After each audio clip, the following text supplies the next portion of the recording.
Hello, welcome to Adventures in Hypnosis, Spiritual Guidance, Past Life Regression, and Soul Purpose Integration. This is the lecture part of Spiritual Guidance. There's a hypnotherapy script that you can listen to in the course material, and there's also a discussion question.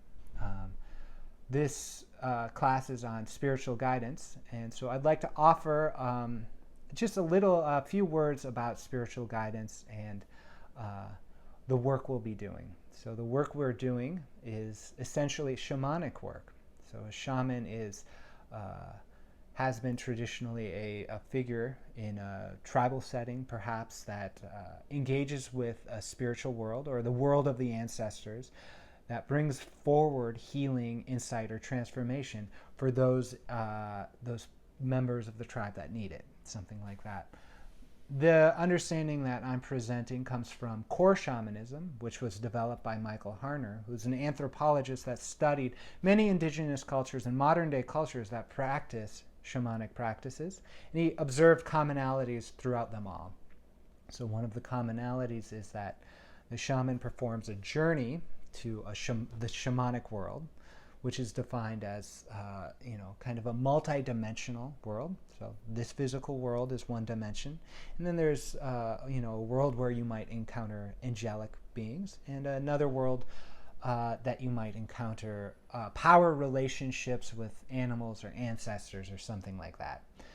So in the work of this hypnotherapy experience that you're invited to participate in through listening to the script, you'll be invited to go through nature, a space in nature where you feel safe and connected, from which you'll encounter an inner resource of guidance that has your highest good as its intent, who acts according to the principle of non-harm, who can help you do this work and help you be of benefit to yourself and others through this work. That's essentially a shamanic journey. You're doing shamanic work for yourself to connect in with these resources of power that can help you do this work. This doesn't have to be a kind of the soul leaving the body and encountering a spirit of an ancestor sort of thing. You don't have to understand it that way at all, actually. It simply needs to be an inner resource that can help you. So this could be an aspect of yourself, even, an image, higher self-image, anything like that can be of benefit to connect in with. So I invite you to do this trance work, do the hypnosis work, and connect in.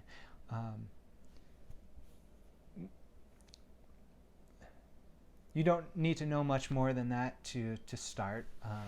At some point, you'll be invited to connect in with this source of guidance in the script. You'll also be invited to ask them if there's any action you can do in your physical waking experience that will invite them further into the experience. So just like working with dreams, taking action on our hypnotic experiences, our spiritual journeys, our shamanic journeys, taking action on that invites a deeper relationship between this here and now and those sources of power and guidance within ourselves. So it bridges it in. So you could, for instance, if you connect in with a source of inner guidance and it suggests doing something, so long as it's reasonable and safe, go ahead and do it, knowing that you're inviting that relationship deeper and deeper. So without further ado, I invite you on an essentially shamanic journey to connect in with a source of power within yourself that can help you do this work of spiritual growth and exploration. Then I also invite you to record that experience afterwards. You can put it in NORD, the Non-Ordinary Reality Database, where this class is being hosted, or else write it out by hand and then perform those actions. So, thank you, and I'll see you in the next class.